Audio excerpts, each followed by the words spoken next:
जय गुरुदेव, जय जय गुरुदेव, जय जय गुरुदेव, जय जय गुरुदेव। श्रीमद् करुणा सागर महाराज की जय। श्री कैवल धाम की जय। श्री अविचलदास जी महाराज की जय।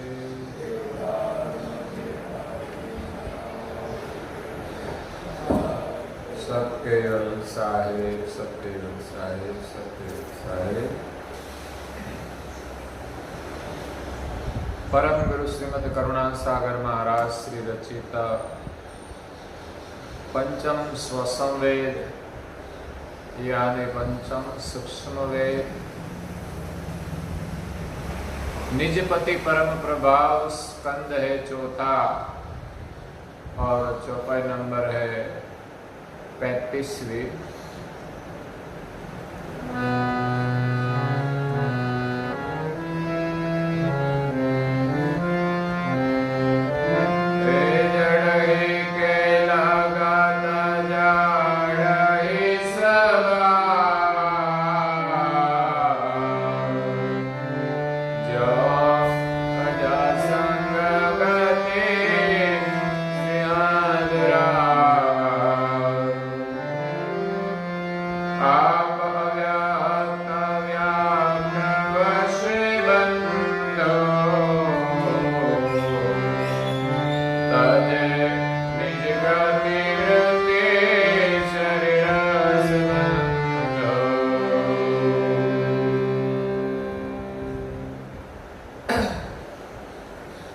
प्रिय भक्तजनों, ज्ञान संप्रदाय के आद्य स्थापक अनंत ब्रह्मांडाधीश केवल कर्ता के परम विशेष अंश सकर्ता सत केवल का महान सजान जान दिव्य अलौकिक स्वरूप को अनेक न्यायों से, प्रत्यक्ष प्रमाण से, स्व अनुभव से प्रतिपादन करने वाले नव बुद्धि के सागर, अनंत अंशों के तारणहार, पंचम स्वसंवेद के रचयिता, कैवल धर्म धुरंधर, कैवल वेत्ता, महान समर्थ, परम श्रेष्ठ, परम विभूतिवान, परम दयालु, परम कृपा निधि, सर्वज्ञ दिव्य परम गुरु श्रीमद् करुणा सागर जी महाराज विश्व भर के मनुष्य तनधारी चैतन्य जीवात्माओं को यथार्थ ज्ञान का उपदेश देते हुए स्वरचित पंचम स्वसंवेद ग्रंथ के चौथे स्कंद की 35वीं चौपाई में निजपति प्रभाव का वर्णन करते हुए अपनी अलौकिक अमृतमय वाणी में कहते हैं कि जड़ ही के लगत जड़ ही स्वभावा। विश्व नियंता सकर्ता सत कैवल ने अपने शुद्ध संकल्प से सृष्टि का सृजन किया, विभिन्न प्रकार के शरीरों का निर्माण किया, इस शरीरों के अंदर अपनी सजाति के चैतन्य अंशों को प्रवेश कराया, शरीर चलने लगा, अंश शरीर की इंद्रियों के स्वाद में शरीर रूप हो गया। क्यों? कि जब शरीर जड़ है और अंश चैतन है, चैतन के संग से जड़ शरीर चेतन होता है, चैतन के बिना शरीर चल नहीं सकता, शरीर में कोई अपनी चेतना नहीं है। लेकिन सर्जनहार ने इस शरीर की जो रचना की है, इसमें तत्वों में ऐसा सामर्थ्य है कि अंश की सत्ता से शरीर चलता है और इस तत्वों के प्रभाव में अंश अपने चैतन्य भाव को भूल गया, अपनी चैतन्य जान को भूल गया। ऐसे तो अंश का जो शरीर को चैतन्य करने का जो स्वभाव है वो तो है ही, अंश शरीर को चैतन्य तो करते हैं, लेकिन अपनी जो जान थी वो विसर्जन हुई और शरीर के संग में इंद्रियों के रस की जो स्मृति है वो रह गई। तो ज्यादा समय अंश जड़ शरीर के संग में रहने से अंश का स्वभाव जड़ हो गया। जड़ ही के लगत जड़ ही स्वभाव, जो अजा संग गति सिंह दुरावा। आगे एक दृष्टांत दिया था कि बकरियों के संग में रहकर एक सिंह बाल बकरी जैसा हो गया। इसलिए संग का बड़ा प्रभाव है।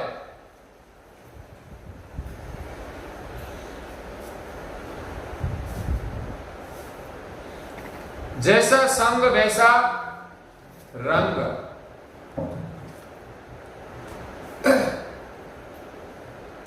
संग का कैसा प्रभाव है उनके लिए एक दृष्टांत है कि एक पेड़ पर 2 तोते रहते थे। एक का नाम था सुपंखी, दूसरा का नाम था सुकंठी। दोनों तोते एक ही मां की कोख से पैदा हुए थे। दोनों के रूप रंग बोली और व्यवहार समान थे। दोनों साथ साथ में रहते थे, साथ सो जाते थे, साथ में ही जगते थे, साथ में ही खाते पीते थे और साथ में ही खेलते थे। बड़े सुख के साथ दोनों तोते का जीवन व्यतीत हो रहा था।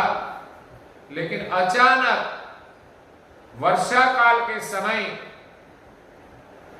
आकाश में बिजली होने लगी, बादल की आवाज होने लगी और बड़ी आंधी और तूफान आया। पवन जोर गति से चलने लगा। इस आंधी में सुपंखी अपने इस पेड़ से कहीं दूर चले गए और चोरों की बस्ती में जाकर गिरे। और दूसरा जो सुकंठी था वो आंधी के तूफान में वो भी कहीं और जाकर पर्वत के अंदर किसी एक ऋषि के आश्रम में जाकर पड़ा। समय जाने के बाद आंधी शांत हुई, दोनों तोते अलग हो गए। तो चोरों की बस्ती में जो पलता था वो तोता और दूसरा एक ऋषि के आश्रम में पलता था। एक दिन एक राजा शिकार करने निकले थे तो वो इस चोरों की बस्ती में जा चढ़ा। तो वहां उसने एक तोते को देखा तो वो बोलने लगा कि इसको मारो मारो मारो। तो उनकी आवाज सुनकर कई चोर चले आए। तो राजा अकेले थे इसलिए राजा का कुछ चला नहीं। राजा के साथ कोई सिपाही नहीं थे। चोरों को देखकर वो तो भाग गए। भागते भागते वो पर्वत की ओर एक ऋषि के आश्रम में जा चढ़ा। वहां भी उनके जैसा ही एक तोता था जो पहले तोते को देखा था चोरों की बस्ती में, उनका ही भाई था। राजा ने देखा कि तोता तो उनके जैसा ही है, लेकिन इस तोते में एक फर्क था कि तोता बोलने लगा कि आइए पधारिए, राम राम। पहले हम एक दूसरे को मिलते थे तब क्या कहते थे, हाथ मिला के राम राम। वैसे तोता भी बोलने लगा राम राम। राजा को बहुत अच्छा लगा और आश्चर्य भी हुआ कि एक तोता और चोरों की बस्ती में जो था वो तोता दोनों समान रंग के हैं, समान दिखते हैं, लेकिन वाणी में बहुत फर्क है।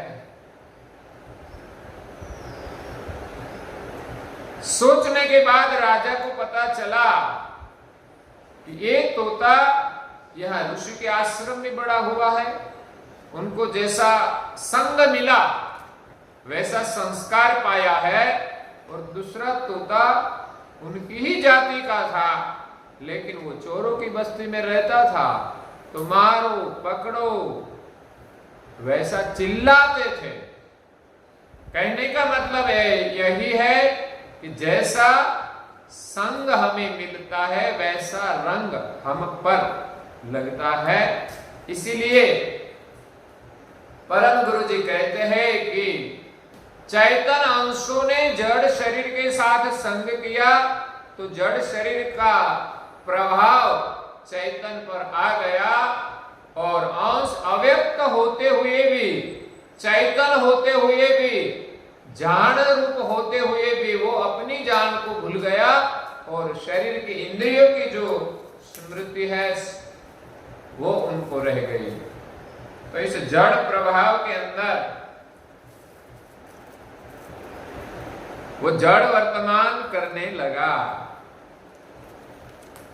अंश की वृत्ति शरीर के संबंध में शरीरवत हो गई। आज हम सब शरीर के संग रहकर अपना चैतन्य भाव भूल गया है, और शरीर के संग में, शरीर के प्रभाव में, इंद्रियों के स्वाद के आकर्षण में ही हम वर्तमान करते हैं। हमारा वर्तमान बहुत जड़ रहता है। कभी कभी हम बातों में जड़ आग्रह रखते हैं, कभी कभी हमारे काम में जड़ता होती है।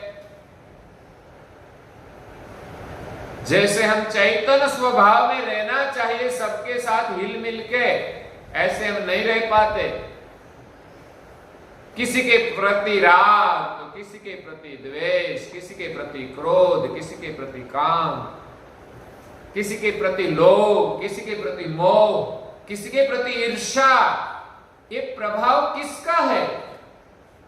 जड़ शरीर का प्रभाव है। अगर हम चैतन्य भाव में जो वर्तमान करें तो वहां कोई राग, द्वेष, काम, क्रोध, लोभ, मोह, ईर्ष्या, अभिमान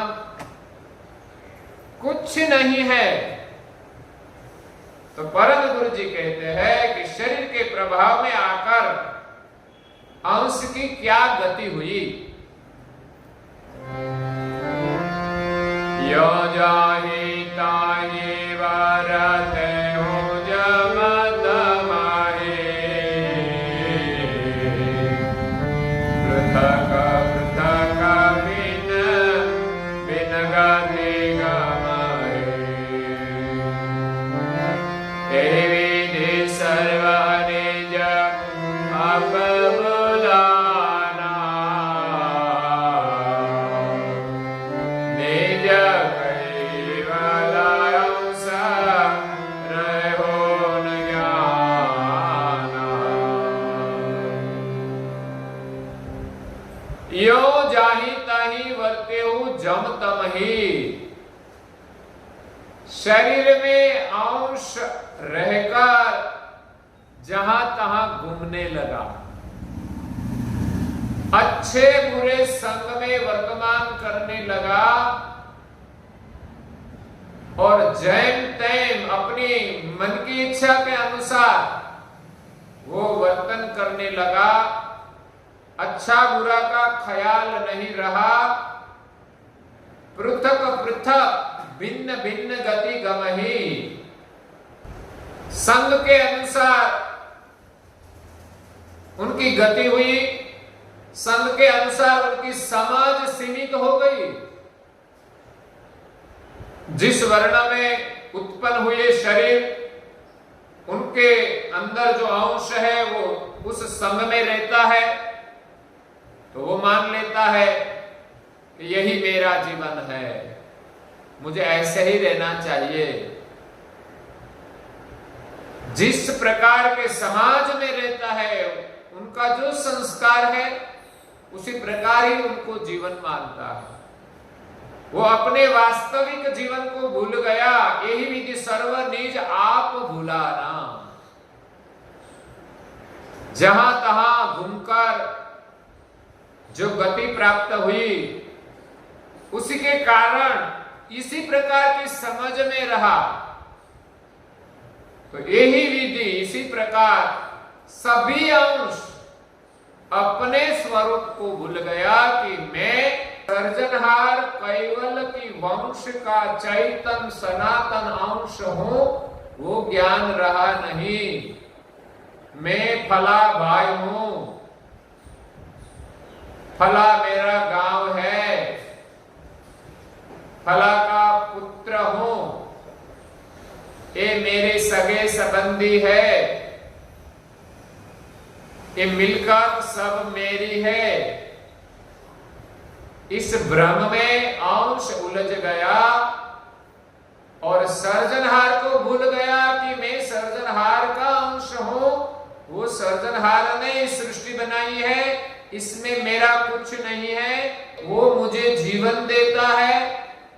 इस सर्जनहार ने ही सब कुछ रस बनाए हैं, विविध सृष्टि उसने बनाई है और उनकी कृपा से ही मैं आनंद कर रहा हूं। ये स्मृति अंश भूल गया और सीमित समझ में बंध गया, तोते की तरह पिंजरे में बंद हो गया। अब उनसे वो ज्यादा सोचते भी नहीं, किसी का सुनते भी नहीं और इसी प्रकार वो वर्तमान करते नहीं। इसीलिए अंश जहां तहां भटकता है। और आगे परम गुरु जी कहते हैं, हे विसरे हूं ज्ञान आगम जबे आगो, भय हो अल्प जीवन द्रव्य त्रियता, हे तपत हिता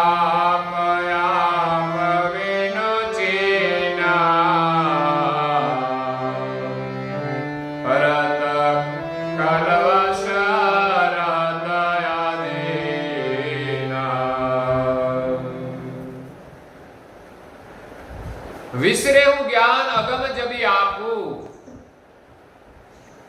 अंश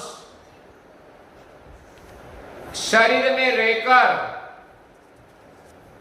जब अपने स्वरूप का जो अगम ज्ञान था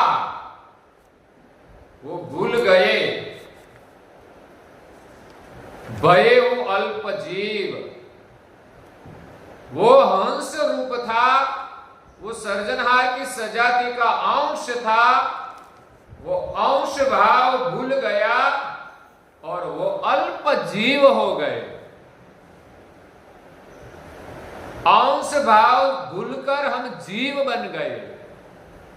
इसलिए पुराणों में इस शरीर को चलाने वाले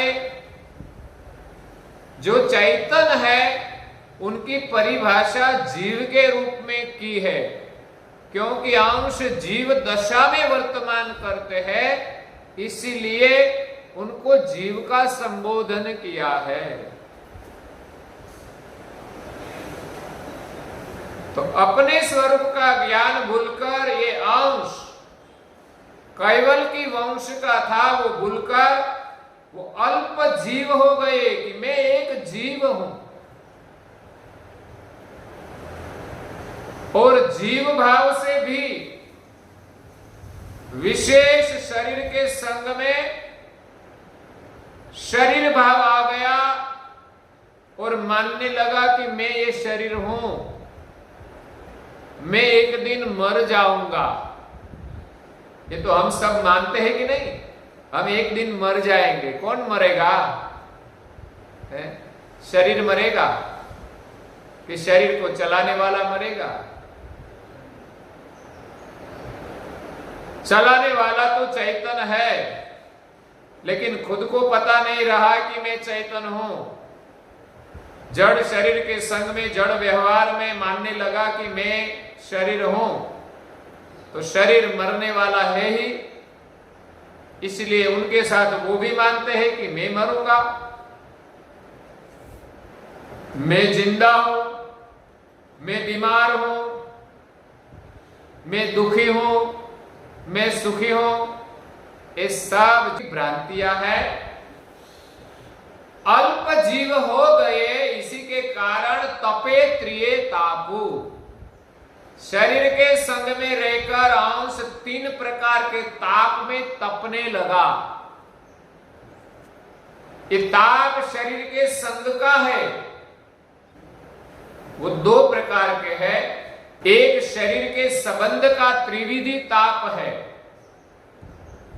एक शरीर के कारण 3 प्रकार के ताप होते हैं, और एक शरीर से अलग परिस्थितियों से हमें ताप होता है। तो इस प्रकार खट ताप है, जो शरीर से अलग से होता है उनको उप परिताप कहा गया है।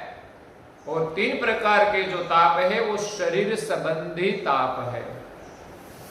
तो इस 3 प्रकार के ताप का वर्णन दिव्य परम गुरु श्रीमद करुणा सागर महाराज श्री ने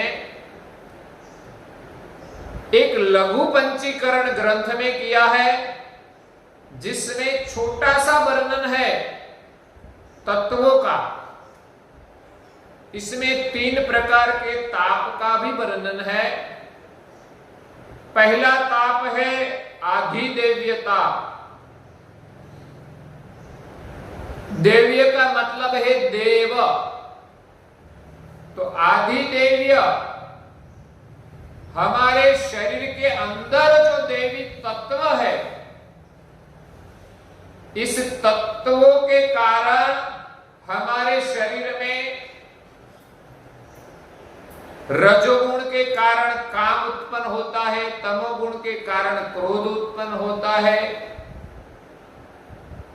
इस काम क्रोध गुण आदि जब बढ़ जाते हैं तब अधिक ताप होता है। हमारे शरीर की 10 इंद्रियां हैं, इस इंद्रियों पर भी देवता विराजमान है, देवी तत्व विराजमान है।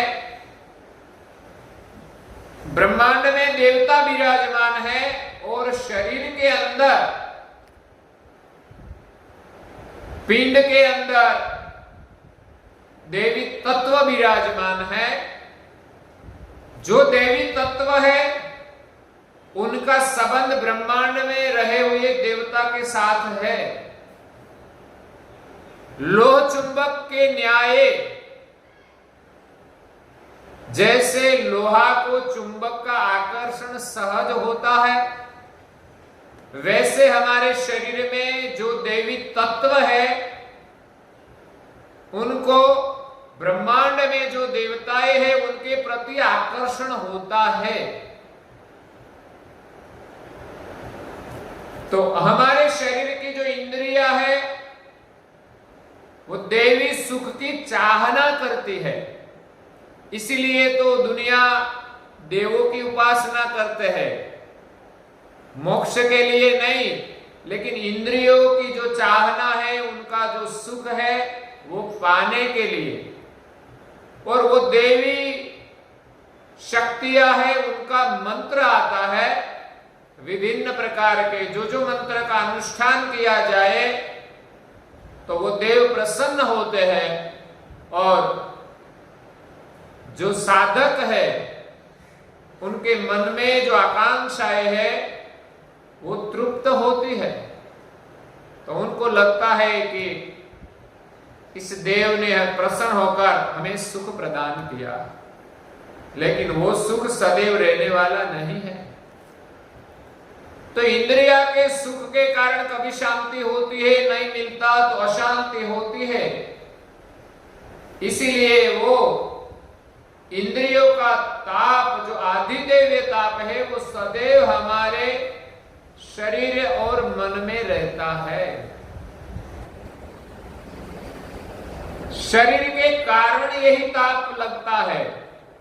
इंद्रियों की इच्छा के अनुसार हम मिले तो आनंद, न मिले तो ज्यादा दुख है। हम इसी प्रकार के सुख में रहते हैं कि हमें मिला तो आनंद, नहीं मिला तो दुख।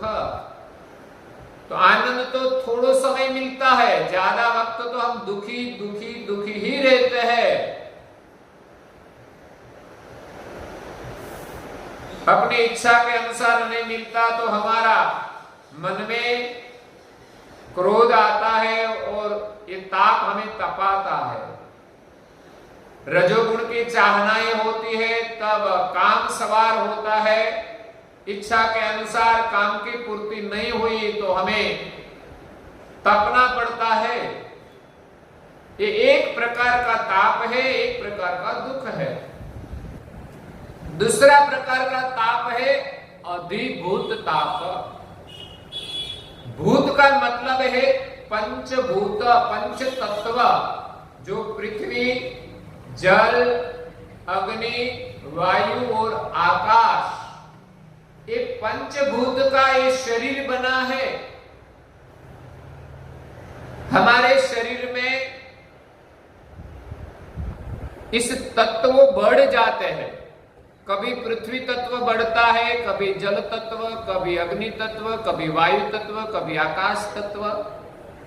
बढ़ने का कारण होता है कि हम संतुलित जीवन नहीं जीते, संतुलित आहार नहीं करते, तो एक प्रकोप होता है। तो शरीर में जब तत्व बढ़ता है तब हमारे शरीर में रोग उत्पन्न होते हैं। तो सभी प्रकार के जो रोग उत्पन्न होते हैं उनका कारण पंचभूत का विकार बढ़ता है। उसका नाम बिलग बिलग है। विज्ञान के संशोधन के अनुसार, लेकिन आध्यात्मिक विज्ञान के अनुसार हम देखें तो कोई रोग पृथ्वी तत्व बढ़ने से होता है, कोई रोग जल तत्व बढ़ने से होता है, कोई रोग अग्नि तत्व बढ़ने से होता है, कोई रोग वायु तत्व बढ़ने से होता है, कोई रोग आकाश तत्व बढ़ने से होता है। थोड़े रोगों का नाम परम गुरु जी ने दिया है कि पृथ्वी तत्व बढ़ने से क्या रोग होता है। तो कहा है कि पृथ्वी तत्व बढ़ने से पांडु रोग होता है, कठोदर, जलंधर, ऐसे कई प्रकार के रोग है। विज्ञान के संशोधन के अनुसार तो कई नामावली बढ़ती है। तो पृथ्वी तत्व बढ़ने से यही रोग होता है। दूसरा, जल तत्व बढ़ने से सर दर्द, सर्दी होती है, जुकाम होता है, नाक से पानी निकलता है। तो ये है जल तत्व बढ़ने से रोग। कफ भी होता है, सर दर्द के बाद, सर्दी होने के बाद कफ होता है। तो वो कफ भी जल से बनता है, इसीलिए अजीर्ण वो भी जल से होता है। कभी हमें ठंडा बुखार आ जाए तो ठंडी लगे तो वो भी जल तत्व से। तो इसी प्रकार जल तत्व बढ़ने से रोग होता है और हमें पीड़ा होती है। तो एक प्रकार का ताप है। अग्नि तत्व बढ़ने से हमें बुखार आता है, ज्वर आता है, कभी नेत्रों में दर्द होता है तो हमें जलन होता है, पेट में भी जलन होती है, जिसको हम कहते हैं शरीर में जलन होती है पेट में, तो वो गर्मी कहा जाती है। तो गर्मी और भविष्य की आद्य लेकर हमारे शरीर में जो रोग उत्पन्न होते हैं वो अग्नि तत्व बढ़ने से होते हैं। बाद में आते हैं वायु तत्व। वायु तत्व बढ़ने से हमारे शरीर में दम होता है, जो प्राण चलता है वो वायु तत्व है। तो दम की समस्या होती है, कभी हमारे शरीर से उल्टी होती है, जो खाया है वो निकल जाता है, तो वो भी वायु तत्व के प्रभाव से शरीर के अंदर का जो भोजन था वो बाहर निकल जाता है। खांसी आती है, वो भी वायु तत्व के प्रकोप से ही होते हैं। मृगी वायु आदि भ्रमित मन जो होता है तो वो भी वायु तत्व के प्रकोप से होता है। हमें कुछ सूझ नहीं पड़ती, हमें क्या करना, ऐसा मन भ्रमित हो जाता है। और इस सभी रोगों से हमें परिताप होता है। और पांचवा तत्व है आकाश तत्व। तो आकाश तत्व बढ़ने से भी हमारे शरीर में कई प्रकार के रोग होते हैं। इस समय हमारे शरीर में सोजा फूल जाते हैं शरीर, तो अंदर आकाश तत्व बढ़ जाता है। सोजा, फोफ यानी फोफवा एक प्रकार का रोग है। पेट का चढ़ना, कभी कभी सुनकार जैसा लगना, वो सब वायु तत्व के प्रकोप से हमें रोग होता है, जिसके कारण हमें दर्द होता है। तो 5 तत्वों की वृद्धि से विभिन्न प्रकार के रोग होते हैं। वो अधिभूत ताप कहा जाता है। और तीसरा ताप है अध्यात्म ताप। अध्यात्म ताप हमारे शरीर में एक है क्षुधा और दूसरी है पिपासा। सदैव ये ताप रहता है। पानी हमें घंटे घंटे 2 घंटे चाहिए, नहीं मिला तो मुश्किल ही बढ़ जाती है, जीना भी मुश्किल हो जाता है। और क्षुधा भी 6-4 घंटे में लगती है। वो समय से मिलता है तो अच्छा है, लेकिन कई लोगों ऐसे हैं जिनको वक्त पर खाना नहीं मिलता, कभी कभी पानी भी नहीं मिलता। कई लोग पानी के कारण भी मर जाते हैं।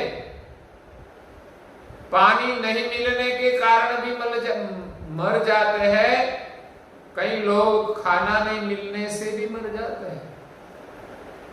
कभी कभी बारिश नहीं होती, दुकाल पड़ता है, तब कई लोगों मर जाते हैं।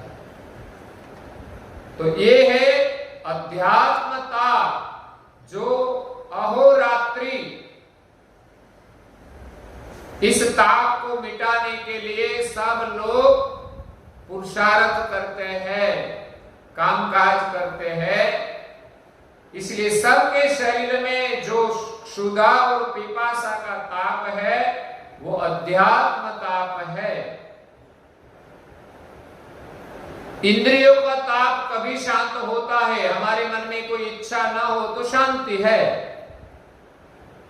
आंख को कोई रूप दर्शन करने की चाहना न हो तो शांति, टीवी देखने की इच्छा न हो तो शांति, कहीं घूमने के लिए जाने की इच्छा न हो तो घर में शांति।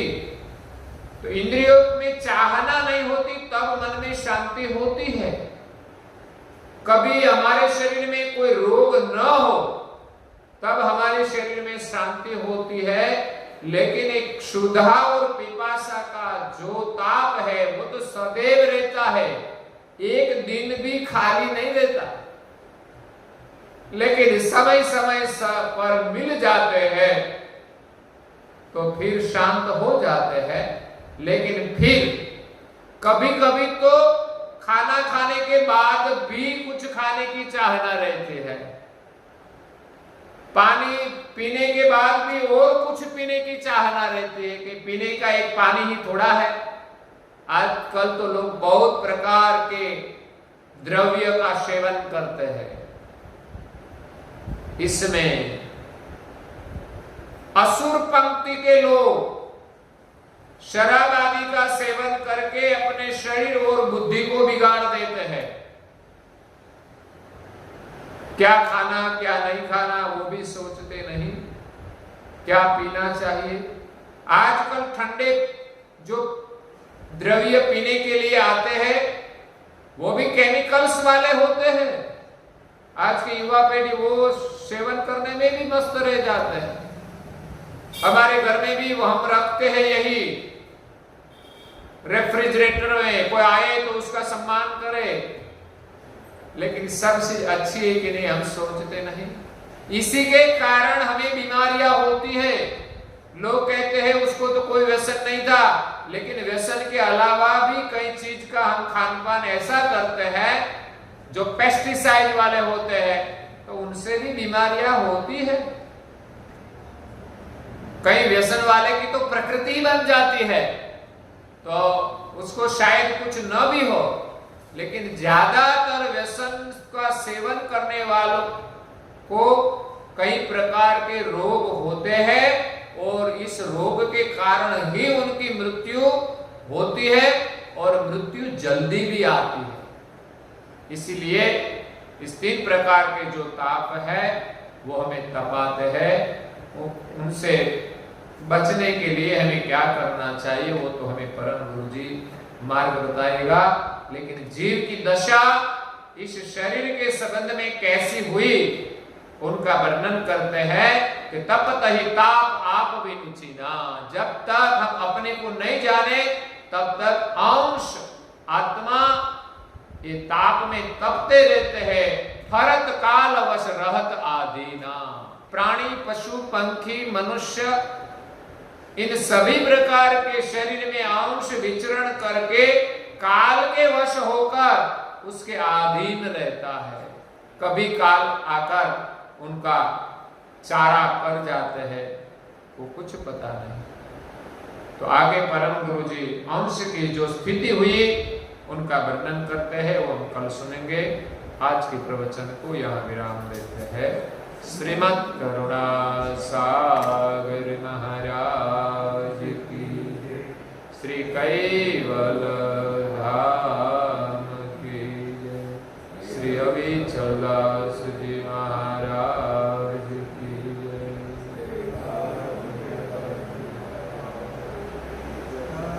सत केवल साहेब सत्य